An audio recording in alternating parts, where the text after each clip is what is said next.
It's time for a special interview here on Morning Wave in Busan. South Korean authorities have shut down the Gookpo dog meat market here in Busan, notorious for being one of the country's largest markets selling chilled dog meat as well as live dogs killed to order. To find out more about this issue, we're going to be speaking with Wendy Higgins, EU Communications Director at the Humane Society International in the UK. Hi, thanks for joining us today. Hi, my pleasure. Yes. So the Humane Society International, or HSI, is one of the few international animal protection organizations working to protect all animals, I hear. So can you tell us about your organization? Sure. Yeah, I mean, you're absolutely right. It's a global animal charity. We have offices and operations in more than 50 countries around the world. And South Korea is one of those countries. And as you say, we campaign for all animals. And what I guess makes us unique as an animal charity is that we're very much led by solutions. So we don't just talk about the problems that animals face, of which there are many, but we find solutions to end those problems. So one day we could be campaigning to end the seal hunt in Canada, another day working to end trophy hunting in South Africa or cosmetics animal testing in China. But the thread that runs through all of those campaigns is that we try and find a way to fix those problems for animals. Ah, yes. Well, right here in Busan, the Gookpo dog meat market, quite notorious, quite famous. It was set up right after the Korean War, known as the largest market in Busan, selling dog meat for more than 60 years. And there were many conflicts between merchants and, of course, animal rights activists. But as of, recently, the dog market has been closed down. And I think an amazing part of this whole deal is that the city of Busan said that marketplace will be now transformed into a space for companion animals or for pets. So I understand that many groups were very much advocating for this change, including HSI. So can you tell us a little bit more about this story?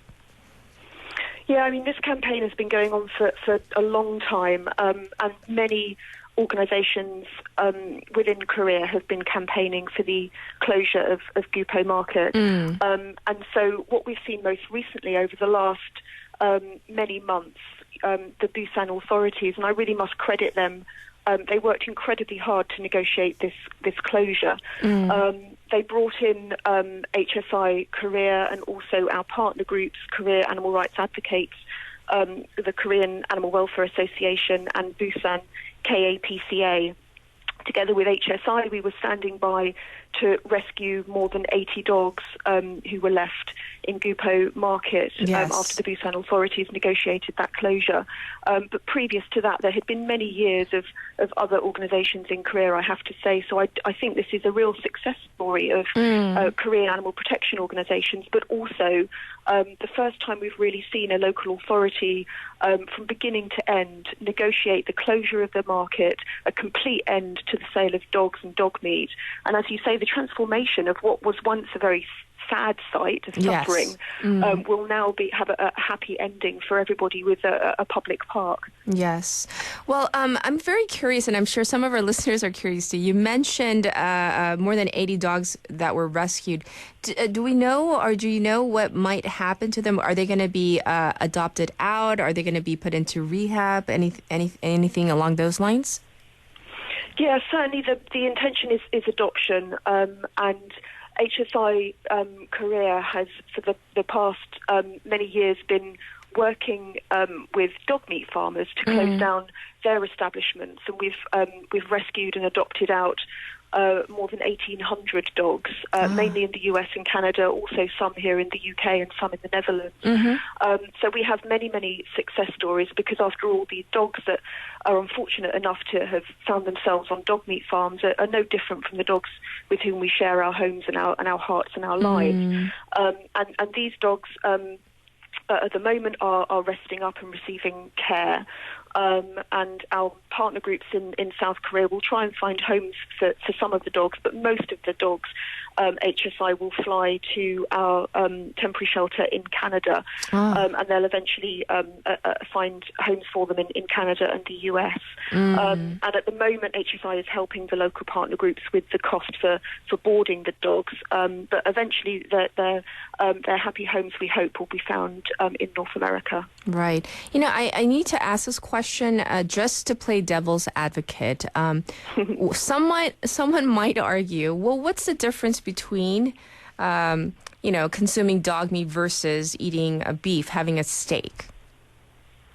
Well, I mean, I think in terms of animal suffering, yes, the honest answer is there is no difference. And many people, myself included, don't eat any animals. And I think many people around the world, we're seeing a real explosion in interest in meat-free and dairy-free eating. Here in the UK, the motivation towards more vegan and vegetarian cuisine is precisely because people are becoming much more aware about the suffering of animals in animal agriculture generally, as well as the environmental impact of meat-heavy diets.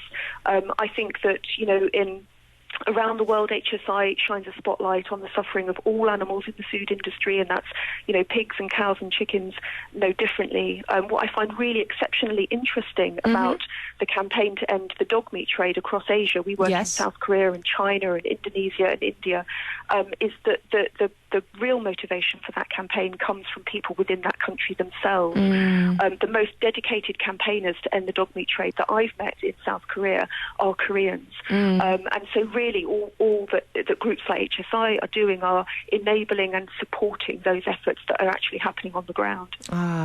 Well, if we turn our focus to another facet of this whole this story, one of HSI's main activities I hear is also to highlight the cruelty of animal testing. This is something that, some people don't really want to talk about, whether it's for cosmetics or shampoo or things that we use in daily life. What are the realities and the problems of animal experimentation?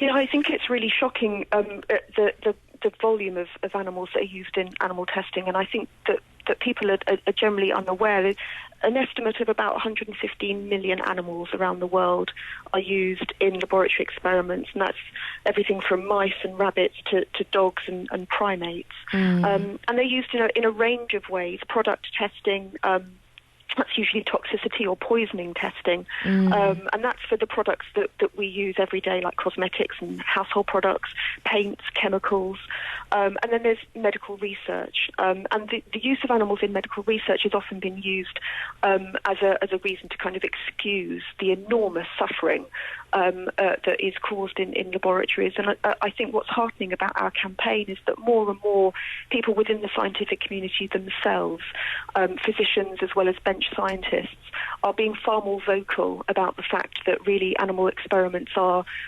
outdated science, that it's not the most reliable way of finding what a product or a pharmaceutical, how that's going to react in the human body, and that actually there are a far more reliable, far more human-relevant 21st century lab techniques that we could be using that are not only not going to be causing animal suffering, but also better science, as well as can produce results far more quickly and often more cheaply. Well, what about this whole issue that's also affecting one of our neighboring countries, Japan? Japan has left the International Whaling Commission as of the end of June, and so we're talking about the launch of commercial whaling once again, and that even mixed in with the so-called quote-unquote scientific research whaling. How is this not the right thing to do? Well, I mean, of course, Japan has always been commercial whaling. It's bogus claims that it has been killing whales all of this time for scientific research. Really, nobody's really fooled by that. Yes. So, Japan has come clean. It's now it's now been honest about its whale killing program. But it's a very sad day for whale conservation. But it's shocking to see that Japan has self-awarded a quota of 227 whales, including the endangered Sei whales. And those whales are not Japan's whales. They don't belong to Japan. They're the world's whales. These are migratory species, and we don't really know how many of these whales are out there in the oceans. So Japan has basically, by stepping outside of the IWC and restarting commercial whaling, it has declared itself as a pirate whale. It's now outside of international law at a time when there really is no genuine appetite in Japan for whale meat. So this is seeing Japan out of step with the international community, with civil society, and it's very concerning because not only have we seen this action from Japan, but obviously other countries may follow at a time when we really should be protecting these wonderful species. Well, if we talk about the overall awareness of animal rights, animal protection, and welfare, what should we be doing as a society in terms of implementing policies or programs that are really protecting animals, generally speaking? I think that, as citizens, I think we all can play a really important part in pushing and urging our politicians, wherever we may be, to do better for animals. And that's, whether that's updating legislation or bringing new legislation to the fore. But there are always ways in all of the countries that we work around the world where we can be doing better for animals. And that's, eliminating things like the abuse of animals for entertainment, whether that's, fiestas or bullfighting or circuses where, animals are made to perform tricks and live miserable lives for our so-called entertainment. I think if we can root that kind of animal abuse out in society, that's something that all citizens can participate in, because obviously politicians, they need to hear from their constituents, and I think that politicians can do far more in many of the countries that we work in to put animals first. But I'm heartened by the fact that around the world, we're actually seeing, I think, a real movement towards animal welfare, towards looking after the natural world much better, and an awareness, particularly among the younger generation, that we have to, be more compassionate, that we have to show respect for the animals that we share this planet with. So as an animal campaigner, I actually feel quite hopeful. For a final question, some people, most of our listeners, I'm going to be honest with you, Ms. Higgins, may not be ready to go vegan or even to go vegetarian. Not quite yet. So what can we do still, though, to really make sure that we are being compassionate and we are protecting animals? What can we do even further?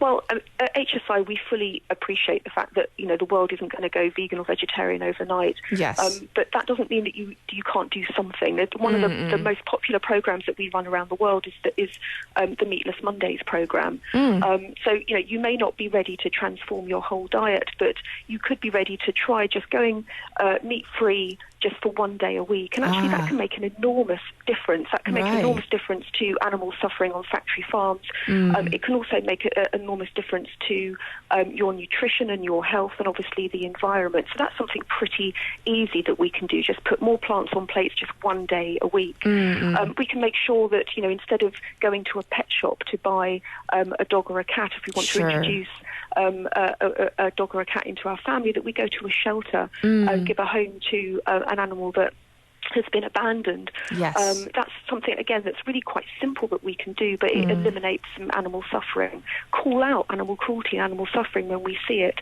Often, if we see, somebody doing something cruel to an animal, treating an animal unfairly, it can feel a little bit awkward to speak out. But if we're not their voice, then they have no one to speak up for them. So generally, as a society, we can foster more compassion towards animals in the everyday things that we do in our lives.